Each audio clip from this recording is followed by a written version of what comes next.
Standing on the bare ground, my head bathed by the blithe air and uplifted into infinite space, all mean egotism vanishes.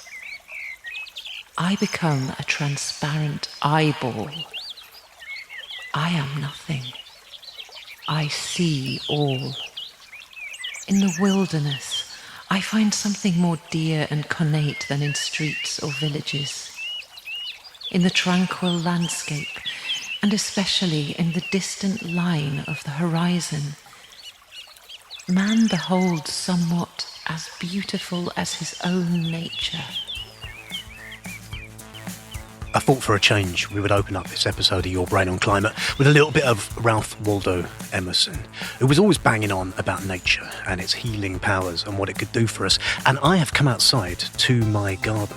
And I've done that because Lauren told me to. Who's Lauren? Lauren is today's guest on Your Brain on Climate, the wonderful Lauren Hall Ruddell, an expert in biophilia and zoodulcis, although we don't talk about that very much. That's like how nice it is to stroke fluffy animals. But biophilia is the idea that we as humans have an innate love for being in nature. It's not something learned, it's something that's much deeper than that.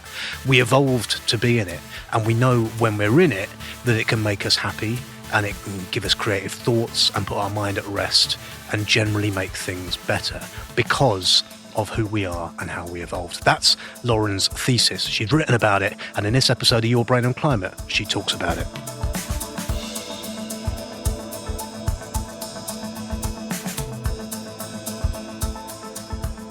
There is something proper nice about being in nature, innit? And I recognise, I'm in a city now. You probably hear some cars in the background as well as the odd bird coming from the tree.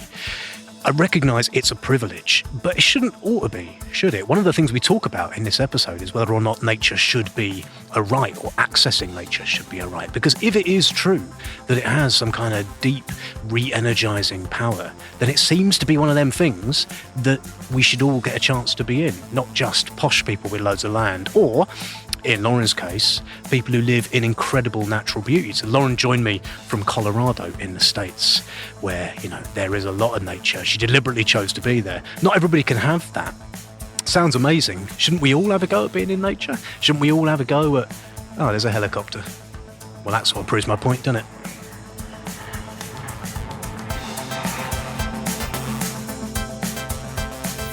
I love this episode, very happy to be bringing it to you. And as always, if you hear this noise, it denotes wisdom. It means that someone, probably Lauren, has said something of great wisdom, which you would probably want to go and refer to later. You don't have to stop the show to do it. I'll put a little note in the show notes and you can go and check at your leisure. Please do tell me what you think of the show. Email me at hello@yourbrainonclimate.com, or you can find me on Brain Climate, tweet at me there. Do drop me a review on your podcast medium of choice. And most importantly of all, if you have the opportunity to, if you like what I'm doing, go to patreon.com/yourbrainonclimate. Give me a couple of quid to keep this show on the road. I pay my guests, including Lauren. I think that's important. I think it respects their time. I think it means I get great conversations with great people. Your brain on climate.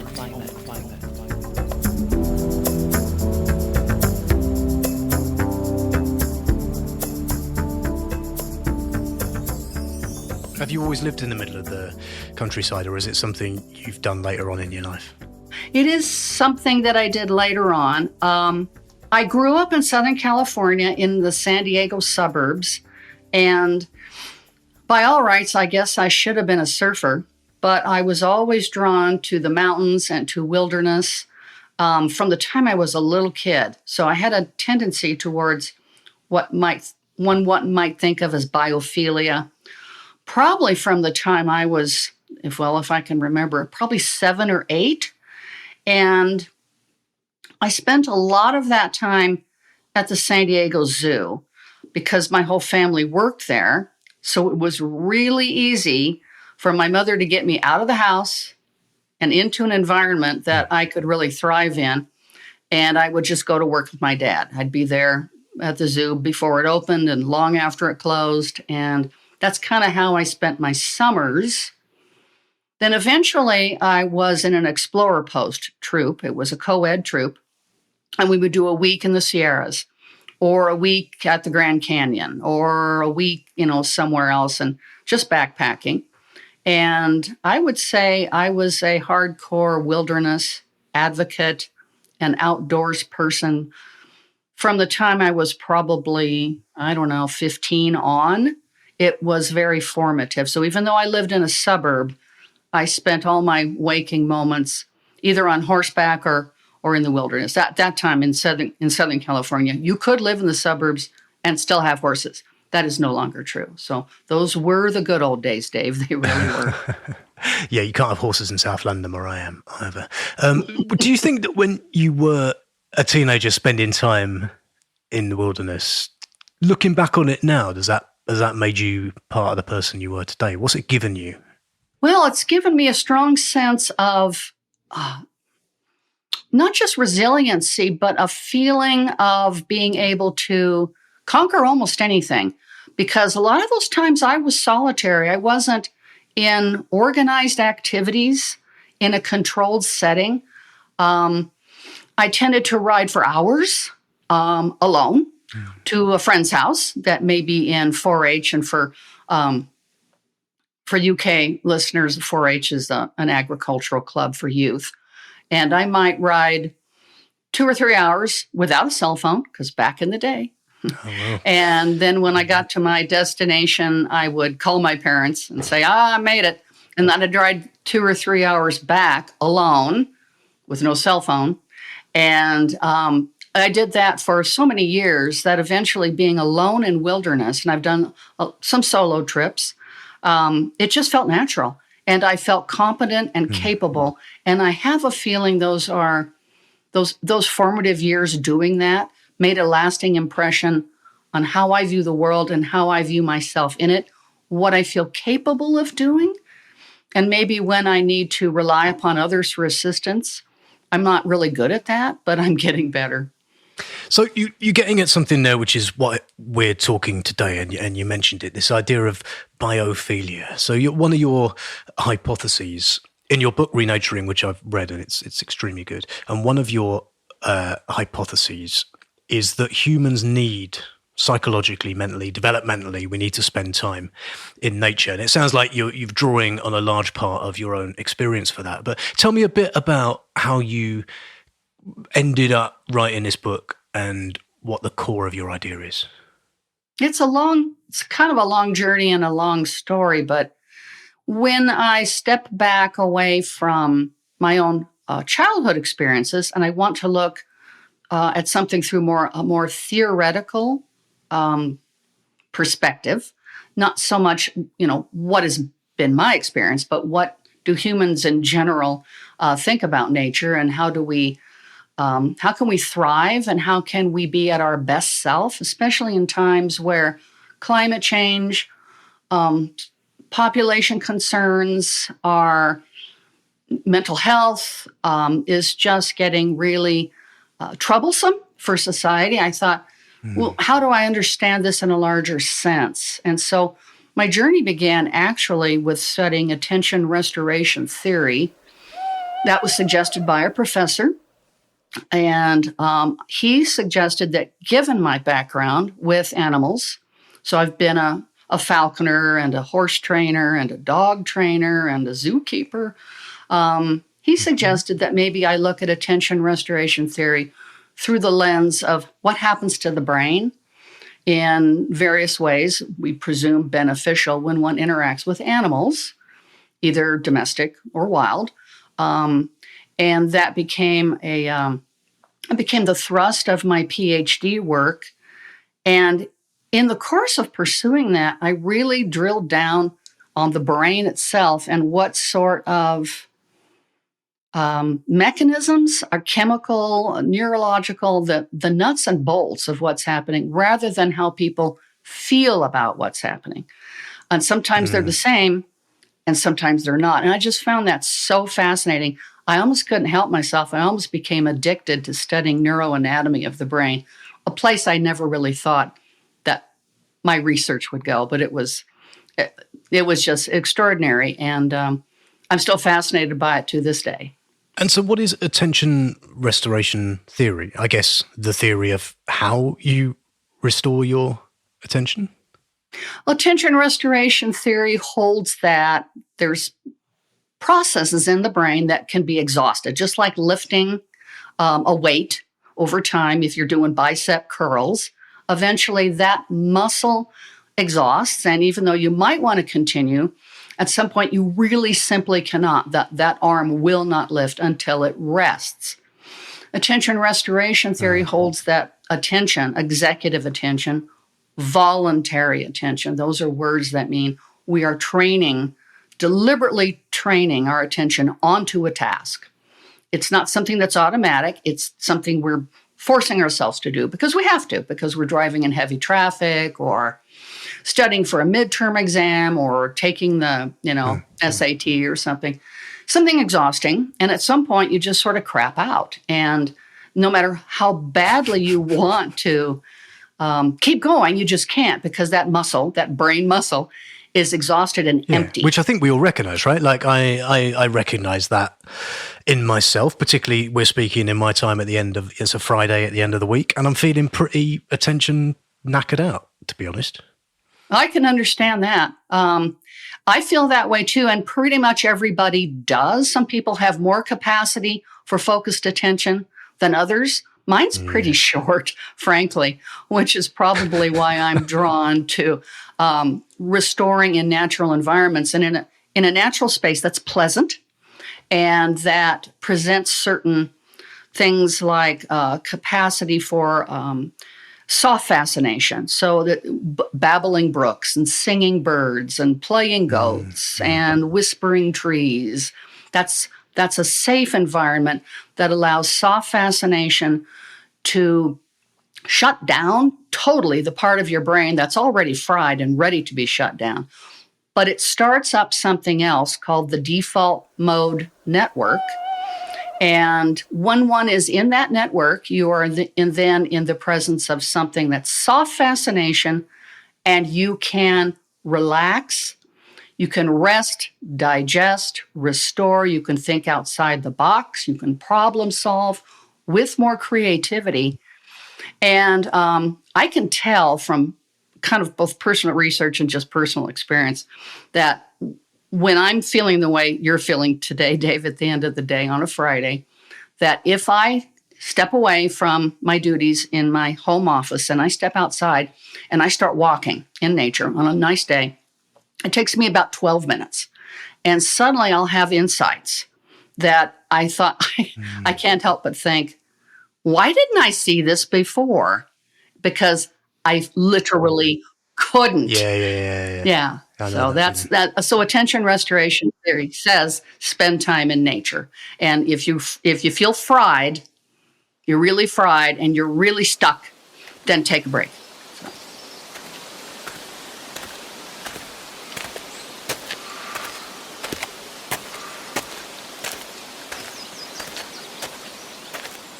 So there's a couple of things going on in there, and I guess it's important to separate them, right? So one is, if you're feeling fried, take a break. And then the other one is, if you're going to take a break, taking it in nature is better. Have I got that distinction right? You do. Of course, when you take a break at all and you get up and walk around, that gets you away from the big blue screen. And it does engage parts of your eyes and your consciousness more readily. Just getting up and walking around is helpful. But when you're really fried, let's say on a long-term basis, and you're suffering from chronic stress or burnout, which are two separate things, although they can overlap a bit, then you need to spend consistent time in nature daily, every week, walking at least 30 minutes.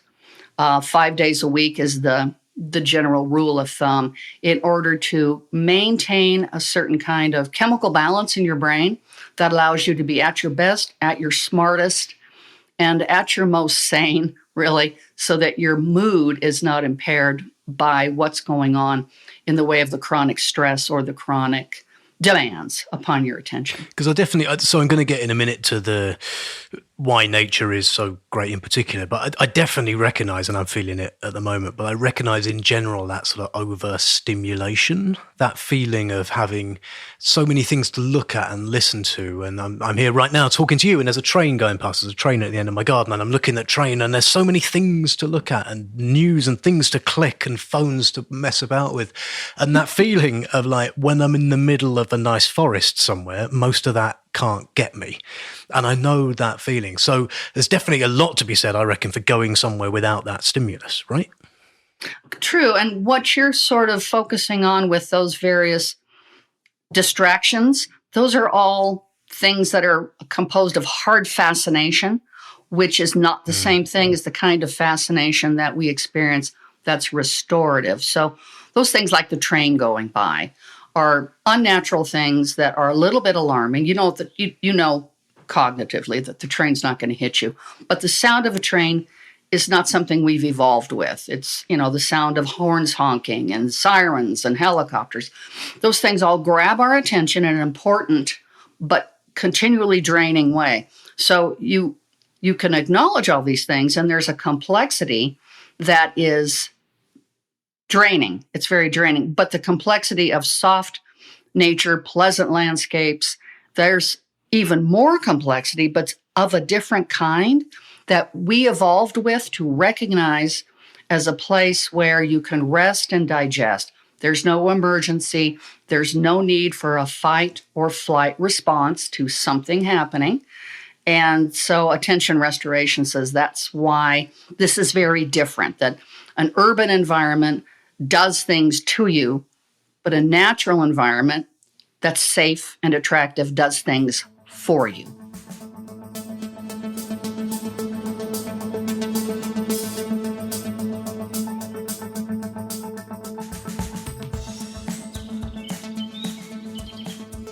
Oh, I love that. And there's something when I was reading your book that sort of took time to dawn on me, I think. And I think I was a little bit skeptical about it at the start. And then I thought about it some more, and I thought, no, this is right. And the thing is that, like, in order for us to relax, in order for us to turn off, kind of what you just said, we need to be somewhere that feels safe, right? Kind of by definition. If there's things yammering at us or cars coming at us or bad stuff around, we're not going to relax, and we're not going to go to our nice, happy place. And that there's something, by definition, like the noises of a bit of nature with birds singing and stuff like that kind of implies that everything's all right in here, And I love the thing when you talk in your book about how when a forest goes silent, and we know that's bad news because we know there's something bad happening. So tell me a bit more about what's so restorative about being in nature. Well, it sort of harkens back to a number of psychoevolutionary theories, and there's a number. So I will just focus on one that I spoke recently about at the agricultural conference I was talking at.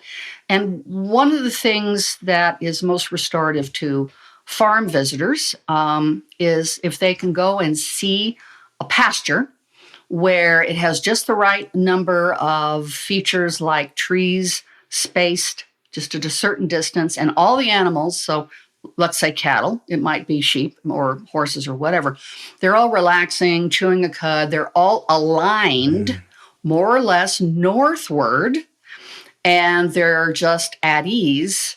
That is incredibly relaxing, and it harkens to savanna theory, which says this is where we evolved. This is where we are most comfortable. And these signals, many of them subliminal, will tell us, and we don't even know why consciously, that all is right with the world. So visitors to a farm where that particular vista is presented to them, they automatically find themselves just sitting on a bench, unable to move because it's so awesome. And yet it sounds so bland. A bunch of cows facing the same way. Who cares? But it is, it is part of our deep subconscious. What's the northwards bit of it?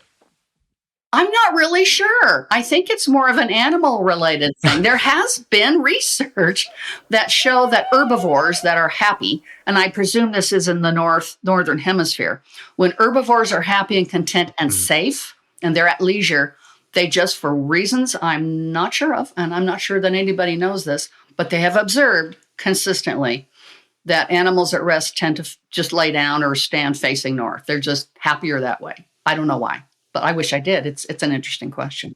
My cat is currently facing north, although she's very much not at rest because she's trying to get out the window and kill some things. But she's currently facing north. I can testify. And you also write about the smells of nature as well. And this is so I'm someone who I'm talking about the two things I think that most kind of overstimulate me. I'm very sensitive, as I think you are, because you write in your book, to noise, and I'm very sensitive to kind of things smelling bad. And you write really beautifully in your book about the smells of nature.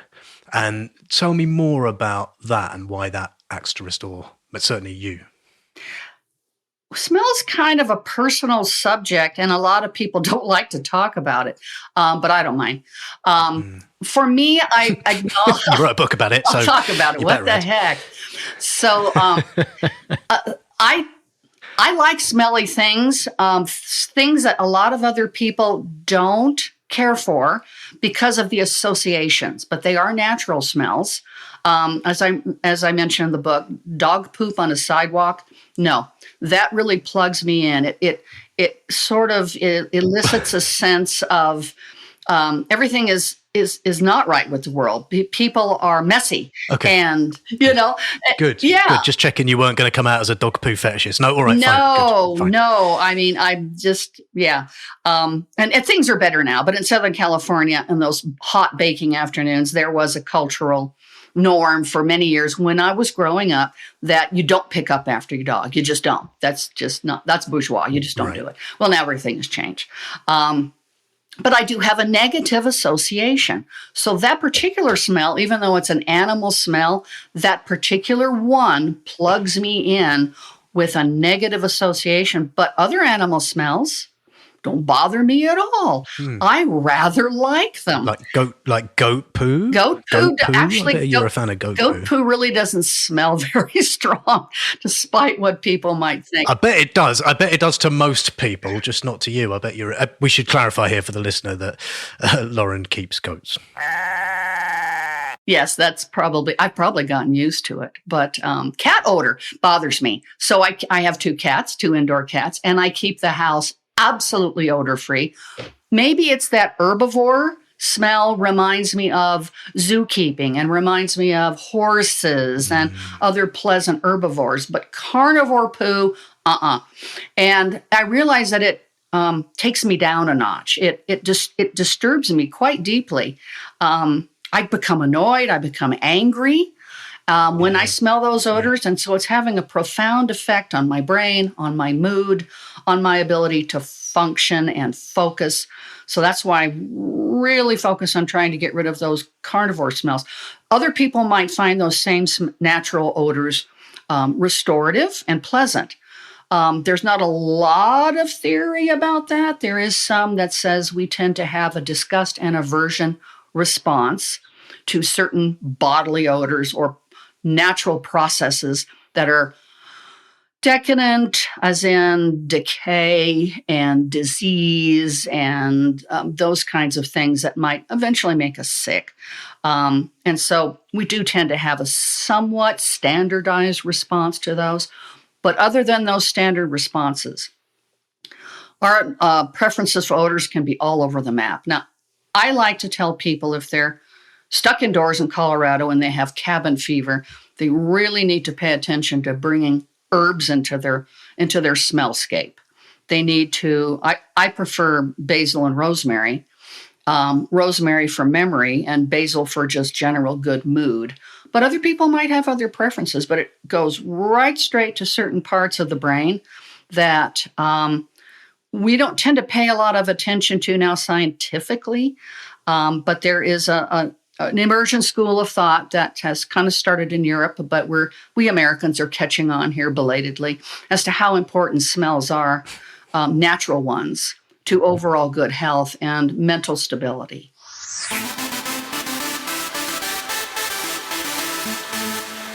Your brain on climate.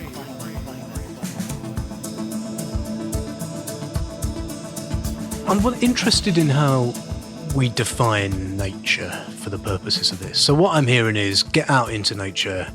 It acts to restore you, restore your attention. It's good for your mental health on a kind of deep level that you might not understand. This is what I'm hearing. But a lot of people don't live in nature. They live in tower blocks or they live in the middle of cities. I'm lucky. I live in a city in London, but I've got a beautiful park just over there. Will that do? Will a garden do? Will looking at a tree do? Will looking at a picture of a tree do? Like, where do we stop? Where do we draw the line on what nature is? Well, it's a continuum, Dave. And so what you've actually just described is the perfect continuum. So if I'm sitting at my computer and let's say I'm visiting a big city and I still have to work. So I'm in a hotel room and for one reason or another, my break has to be done in my hotel room. The best thing I can do is listen to bird song on the computer and look at trees on the computer. It has some effect that is beneficial, but it's small. Wow. Then the next step up would be being able to walk down a pleasant suburban street lined with chestnut, trees and whatever. That's going to have a larger effect. Then the park is going to have a larger effect. And so the more nature you have, the greater the effect and the faster the amelioration of the negative things that are going on inside your brain pan because the chemicals have been either imbalanced or exhausted. So you don't have to necessarily have wilderness. I mean, I do, but I'm very lucky and I have chosen where I live very deliberately in order to have wild nature right outside my door. But most people can't. But if they can make a weekly sojourn and stay a couple of hours in a more wildernessy type of nature, that has tremendous effects that aren't just immediate. They will be, but there's research that shows that they're very long lasting and they can eat those, depending upon how many weeks you might, let's say, pursue this particular endeavor to get out in nature more and go out into the countryside a long ways and stay there for 3-4 hours even with your family. Sometimes it's best to be with a group of others. Sometimes it's best to be solitary. It just depends on your personality type and it takes a little experience, a little practice to get to know who you are and how much nature you need, where and what kind.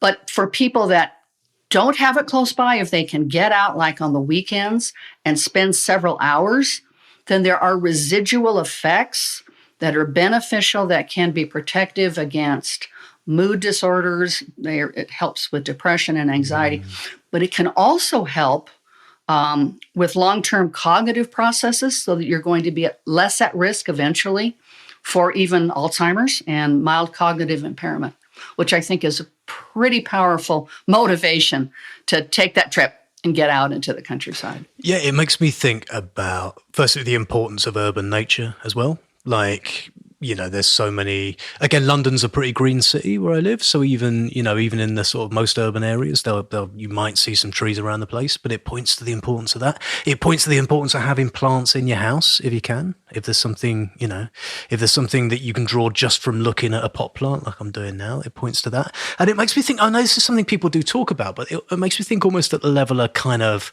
rights. Like if this stuff is so fundamental to how we've evolved and if it can be so restorative and if people who live near nature get somehow more than people who don't, it makes me think it's almost like we should have a right to this stuff. Have you ever thought about that there should be a right to access nature in some form? I've thought about that a lot, and there are actually some studies being done in Germany and Scandinavia that are trying to put a little bit of data behind the need for this right, so it doesn't sound too airy-fairy. There's, compelling evidence. I'm not sure that it's catching on in the U.S. very much, but in other countries, there does seem to be talk, at least, about a human right to access to nature. Urban greening, urban gardens are being examined with whether or not they're efficacious for meeting that need and, fulfilling those rights. But I think we here in America are a bit behind. I think we're going to catch up rapidly. But I think Europeans are delving into that with a bit more seriousness, which I think is very encouraging. But I'm concerned because as American citizen, I see that denying people the right to access nature freely in whatever form, but some form, is making us a little dumber. It's making us a little meaner, and it's making us crazier. And I'm very concerned about that.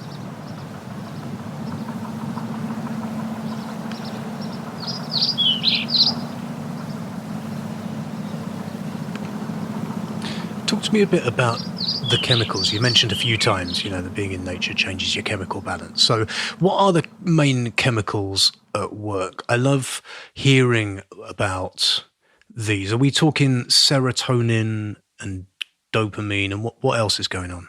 Serotonin and dopamine would be the main mood modifiers. And the importance of time in nature is that it balances dopamine and serotonin in a healthful and helpful way. So dopamine is kind of a fast hit. It's woohoo, and it dissipates. Is that like when your mobile phone gives you a little notification? That's a little dopamine hit, isn't it? It can be. Woo! Yeah, it can be if it's good news. Yeah, and there's lots of things that give us a dopamine hit. They can be food, they can be interactions with some kind of a pleasurable substance, pleasurable scene, laughing at a party, that's great. But time in nature does release dopamine, but more importantly, it releases serotonin, which is longer lasting. It's more subtle in its effects, but it's more beneficial overall as far as the long-term changes that it either promotes or facilitates, so that if you're already in a good mood, when you go into nature, you will stay in a good mood longer because of more serotonin hitting your system. Dopamine there's more of a crash. Serotonin, especially that you derive in nature, doesn't have a crash. There's no sugar low an hour after being in nature. It sounds like what you're describing is the difference between having like a really strong coffee, which gives you a hit and it makes you feel awake temporarily, versus having had a really good night's sleep, which makes you feel kind of awake for the whole day and you don't get that crash. And the serotonin is basically that more long-term good mood kind of chemical, right? Yeah, more or less. It may not last all day, but it lasts for hours. And the important thing is it's minus the crash. So dopamine will, it feels good. It's faster. It's more potent, but there is a crash. And that's what keeps people in sort of, in an urban setting, they keep into sort of a negative spiral of, okay, well, I feel bad now, so I'm going to need another hit of whatever it is. When you have sort of a serotonin baseline balance, you might not get those righteous highs that make you feel high, but then you don't get the crash later either. And time in nature has been shown through numerous studies using fMRI, scans of the brain that show where the brain is lighting up, but also blood tests and saliva tests and things that say, okay, here's what's circulating, here's what's going on with you. How do you feel? And then people can kind of match how they're feeling with what the researchers are seeing. And the conclusion is that nature is better for you when it comes to keeping the happy hormones balanced in a sensible, long-lasting way.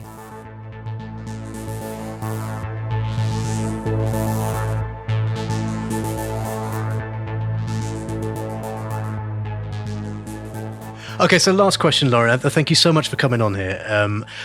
This is a podcast about climate change, sort of mostly, sometimes, occasionally. And we've talked a lot about being in nature and kind of how it is good for you and helps you restore and catch your breath and get your brain in order and all that stuff. What do you think being in nature can do for us in thinking about climate change, how to think about it, how to live in it? Well, I've been thinking a lot about the idea that the most restorative landscapes that we can immerse ourselves in for the most effect are green, and they're stable environments where we aren't afraid of nature. We're not afraid of that afternoon storm. boiling up and wiping us off the face of the earth. They are safe spaces. They are natural, beautiful, complex, aesthetically appealing, safe spaces to be in. And with climate change, those opportunities may shrink because we may be looking at a climate where the weather weirding is more the norm. And it makes it more unpleasant to go outside. It makes it sketchier. It makes it riskier. It makes it less restorative. Especially in the west of the U.S., drought makes things a lot less green. Wildfires are something where if you buy a nice house and you're in nature and you've got a beautiful forest around you and it burns, it will impact your mental wellness for years before the forest can come back. You look out onto a blackened mess that looks like Mordor. And I know, Dave, that now you know that Mordor is part of the Lord of the Rings. But that whole... People have told me that's the case. People have told me that's the case. Yes, well, it's very ugly, and it's not restorative at all. So climate change is a threat to our ability to get out into restful nature and know that it's there, know that it's unchanged, undisturbed. It's naturally complex in a beneficial way that captures our imagination, our attention, and it kind of looks like the ideal environment that many of us crave without even realizing that we crave it. We don't really know what we're missing. And I was fascinated by the fact that I read an article today, I think it was the BBC, and it was about burnout among barristers, I think, in Wales. And they did a kind of a little bit of a, I guess you'd say an expose, a tiny one, about burnout in professionals. And I thought it was interesting that, and today being the 9th of February, I thought it was interesting that the pictures they showed were always of professionals in nature resting around a seaside, maybe on a yoga mat or at a mountaintop. And then when they said, what is it that these folks need to do in order to recover from burnout, nature was not mentioned at all. And I think there is a societal, a prejudice against understanding the importance of these restorative environments. We sort of unconsciously know that this is what we need, which is why those pictures showed that. But consciously, society still wants us to eat right, exercise, take yoga and get plenty of rest. And time in nature is almost never mentioned. So I worry a bit that keeps us from realizing what climate change might steal from us, might steal from our eventual cognitive wellness, might steal from our mental health right now, might steal from us as far as just longevity.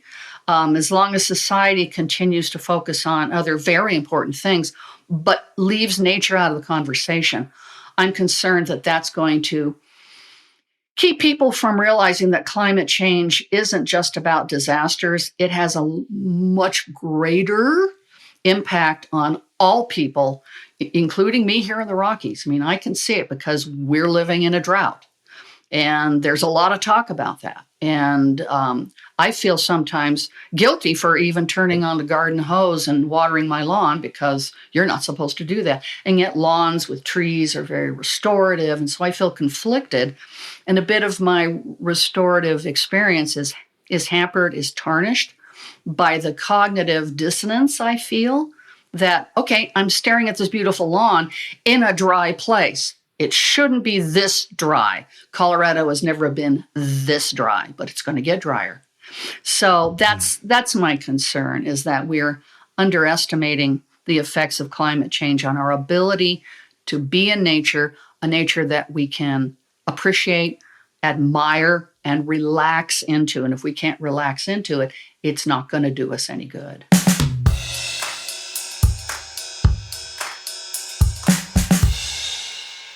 Lauren, thank you so much for coming on Your Brain on Climate.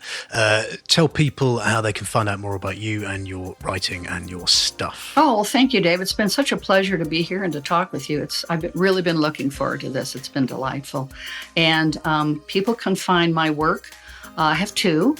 The one we've been discussing is Renaturing, and it's available on Amazon, Renaturing. And then I have another book that touches on it, that is more focused on the restorative benefits of interaction with animals, and it's called Zoodulcis, and it's my word, so I'm going to spell it Zoodulcis, as in going to the zoo, Zoodulsis. So it's the sweetness of animals, and it refers to the benefits of interacting with animals, like Dave and his cat, in order to help you relax and restore at the end of a day or a week or a year. Or a life. Well, it's all very well. Yeah, I think 50% of my interactions with Maggie Cat are restorative, and the other 50% get me bitten. So, very much a lottery. What sort of relationship we're going to have? Lauren, thank you so much for coming on, and all the best. Thank you, Dave. Take care.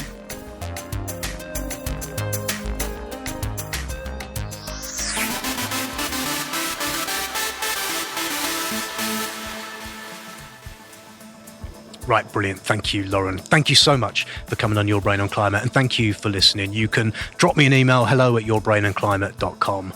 You can tweet at me @brainclimate, and you can please leave me a review on your podcast medium of choice, and consider going to the patreon.com/yourbrainonclimate to chuck me a couple of quid, or email me if you want to do a one-off donation and you don't fancy that Patreon thing, which Lauren, bless her, does. I will be back next time. Until then, well, you know what the advice for this episode is, don't you? Turn off your pooter, put it away, go and leave the house, and even if the best thing you can find to look at is a bit of grass growing out of a stump of a wall, go and look at that, because you never know, it might inspire you to think somewhat more calmly about the world and climate change and what the hell to do about it. Okay, bye.